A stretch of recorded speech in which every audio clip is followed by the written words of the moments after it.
বাহিনীর প্রসঙ্গে এবং শেখ হাসিনা পালিয়ে যাবার পরে সদরে যারা সেনাপ্রধানের সঙ্গে বৈঠকে ছিলেন আপনি তার মধ্যে ছিলেন এবং আমরা তখন সেনাপ্রধানের কণ্ঠে যেটা বোঝার চেষ্টা করেছি যে তিনি তখন অত্যন্ত গুরুত্ব দিয়েও আপনার কথা একাধিকবার বলেছেন।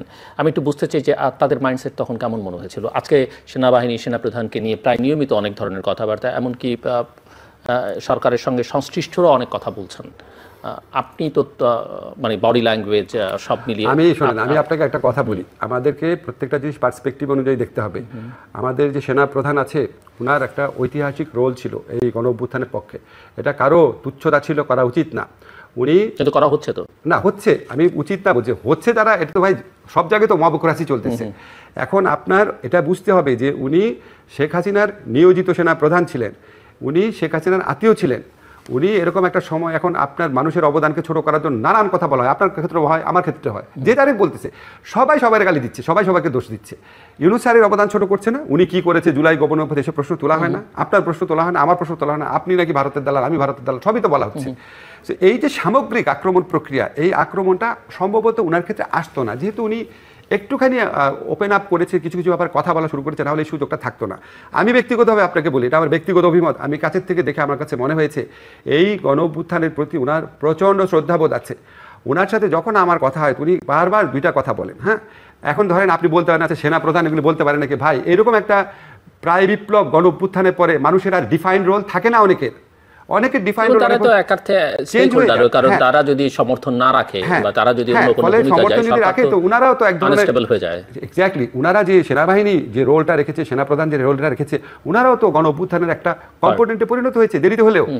ফলে উনার সাথে যখন আমার ব্যক্তিগতভাবে বিভিন্ন সময় দেখা টাকা হতো, প্রথম দিকে বেশি দেখা হতো বিভিন্ন প্রোগ্রামে, উনাকে দেখতাম উনার দুইটা ব্যাপারে খুব আকাঙ্ক্ষা আছে। একটা হচ্ছে কিছু সংস্কার যেন করা হয় দেশে, আরেকটা হচ্ছে যে আমাদের একটু মানে দেশ আনস্টেবল যেন না হয়ে পড়ে তাড়াতাড়ি করে ইলেকশন প্রসেস আসার জন্য।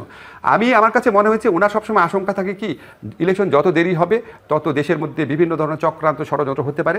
আরেকটা কথা উনি সবসময় বলতেন, উনি আর্মিকে বেশি দিন বাইরে রাখতে চান না, সম্ভবত 111 এক্সপিরিয়েন্সের কারণে আর্মির মধ্যে সিভিলিয়ান ভাইস ঢুকে যেতে পারে। আমি ফ্র্যাঙ্কলি আপনাকে বললাম, তো আমার কাছে উনাকে যেভাবে পোট্রে করা হয় কিছু কিছু মাধ্যমে, আমার কাছে মনে হয় অবিচার করা হয় এবং উস্কানিমূলক বক্তব্য দেওয়া হয়।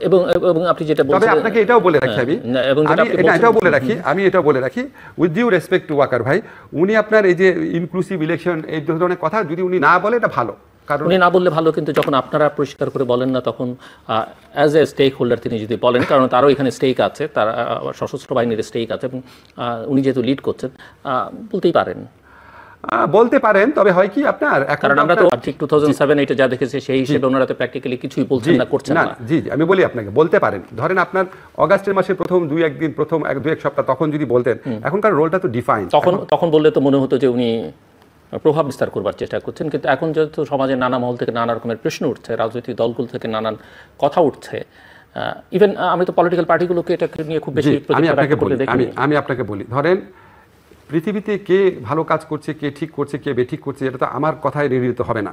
আপনার বক্তব্য সঠিক হতে পারে, কিন্তু আমার মতে মানে দেশে যেই পরিমাণ সেন্সিটিভিটি তৈরি হয়েছে আওয়ামী লীগের সম্পর্কে, আওয়ামী লীগের সভানেত্রী লেথাল ওয়েপন ইউজ করার জন্য আদেশ দিচ্ছেন, এই করছেন সেই করছেন।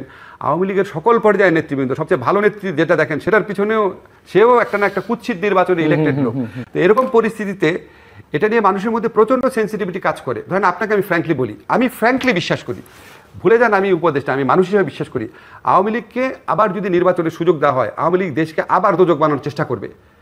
তার কাছে এত টাকা আছে এবং তার মধ্যে কোনো রিমোর্স নাই, সে যেটা করেছে এই জুলাই হত্যাকাণ্ড, এটা কোনো রিমোর্স নাই।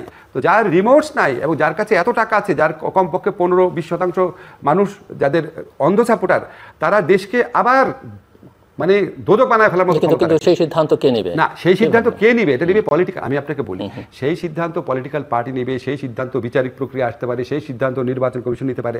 আমি ব্যক্তিগতভাবে মনে করি এই বিষয়টা নিয়ে আর্মি চিফ আপনার যদি কথা না বলেন ভালো হয়, বুঝছেন? ওনার এই বিষয়ে কথা বলে উনি নিজেকে এক্সপোজ করে দিচ্ছেন, কারণ এই আকাঙ্ক্ষার বিপক্ষে বহু ইলেকশনের কথা তো প্রায় সবাই বলছে, মানে একটা স্ট্যান্ডার্ড ইলেকশন মানেই তো ইনক্লুসিভ ইলেকশন, ইভেন জাতিসংঘ বলছে। জি, জাতিসংঘ বলেছে। জাতিসংঘ ইনক্লুসিভ ইলেকশন বলে নাই জিল্লুর, জাতিসংঘ বলেছেন দল নিষিদ্ধ করার বিপক্ষে। আমি আপনাকে দুটো জিনিস ক্লিয়ার করি, জাতিসংঘের রিপোর্টে ইনক্লুসিভ ইলেকশন বলে নাই, জাতিসংঘের রিপোর্টে বলেছে দল যেন নিষিদ্ধ করা না হয়। অন্তর্ভুক্তিমূলক ইলেকশন, ইনক্লুসিভ ইলেকশন কথা বলা মানে ফ্যাক্ট ফাইন্ডিং রিপোর্টে না, অন্য এমনিতে না, আমি ফ্যাক্ট ফাইন্ডিং রিপোর্টে আপনাকে বলি, ফ্যাক্ট ফাইন্ডিং রিপোর্টে বলছে দলকে নিষিদ্ধ না করার জিনিসটা বলি। দেখেন, আওয়ামী লীগ কিন্তু জামাতের নিবন্ধন বাতিল করেছিল, নির্বাচনে অংশগ্রহণ করতে পারে নাই। আওয়ামী লীগ কিন্তু জামাতকে নিষিদ্ধ করেছে জুলাই মাসে শেষ থেকে। আর নিবন্ধন বাতিল ডিফারেন্ট, আলাদা জিনিস। অফকোর্স নিষিদ্ধকরণ করা, একটা দলকে নিষিদ্ধ করা উচিত কি উচিত না, এটা নিয়ে সমাজে ভিন্ন মত থাকতে পারে, কিন্তু আওয়ামী লীগকে ঠিক এখনই আবার ইলেকশনে অংশগ্রহণ করতে দেওয়া, ইনক্লুসিভ ইলেকশন, সেটা নিয়ে কিন্তু মানুষের প্রচণ্ড আপত্তি আছে। এখন সমস্যাটা হচ্ছে কি জিল্লুর, ধরেন মেজরিটি মানুষের আপত্তি আছে। এখন আপনি যদি বলেন তাহলে আপনাকে একসেপ্ট করে নিতে হবে, এটা বলার কারণে আপনার সমালোচনা আসবে। এখন আপনি এটা বলতে পারেন, কারণ আপনি সমালোচনা নিলে সমস্যা নেই, আপনি একটা স্বাধীন পেশার মানুষ, কিন্তু একটা বাহিনী চিফ বিভিন্নভাবে সমালোচকরা ইনভাইট করেন, তাহলে এটা দেশের জন্য ভালো না। কাজে এসব ব্যাপারে এটা এই পয়েন্ট বিশেষ করে আমি মনে করি, মানে আমার ব্যক্তিগত অভিমত, আই মে বি রং, মানে এমন তো হতে পারে, আমরা তো আর জানি না যে উনি হয়তো ওনার মেসেজটা আপনাদেরকে বলতে আমি সরকারকে কনভে করেছে, বাট সরকারের রেসপন্স পাননি, সো ওনার কাছে মনে হয়েছে যে বলা প্রয়োজন। আমি একটু গোড়ায় যাই, যেখান থেকে আমরা আলোচনাটা শুরু করেছিলাম, ওই যে সরকারটা যেভাবে গঠিত হলো, এই সরকারে কার শেয়ার কতখানি? আমি এই সরকারে এই ছাত্রদের শেয়ার কতখানি, বিএনপির কতখানি, জামায়াতের কতখানি, আর্মির কতখানি, বা ইন্টারন্যাশনাল কমিউনিটির আপনার কতখানি? আমি একটু শেয়ারিংটা বুঝতে চাই। শেয়ারিং তো কিসের শেয়ারিং না, কার ওদের থেকে যেটা শুনেছি, ধরেন মানে এখানে কারা ডমিনেট করছে? আচ্ছা, যেই 50% আমি জানতামই না উপদেষ্টা যারা হয়েছে, আমি ছাত্রদের থেকে যেটা শুনেছি, তারা বিএনপির মতামত নিয়েছে, তারা মতামত নেয় একটা, আরেকটা হচ্ছে না, তারা নিজেরা লিস্ট করেছে, আমি আপনাকে নাম বলতে পারবো না এখানে, বিকজ এটা বলা শোভনীয় হবে না। তারা যেই একজনকে চেয়েছিল বিএনপি থেকে, আবার তাদের লিস্টে যে ছিল না, ধরেন তারা বলেছিল উনি আন্দোলনকালীন সময় তো আমাদের সাথে ছিল না, সেরকম একজন আবার বিএনপির কথায় আসছে, আবার এমন একজন আসছে যার সম্পর্কে আমি জানতামই না আসবে, সে জামাতের কথায় আসছে। সো ছাত্ররা নিজের ইচ্ছা সবকিছু ডিসাইড করে না।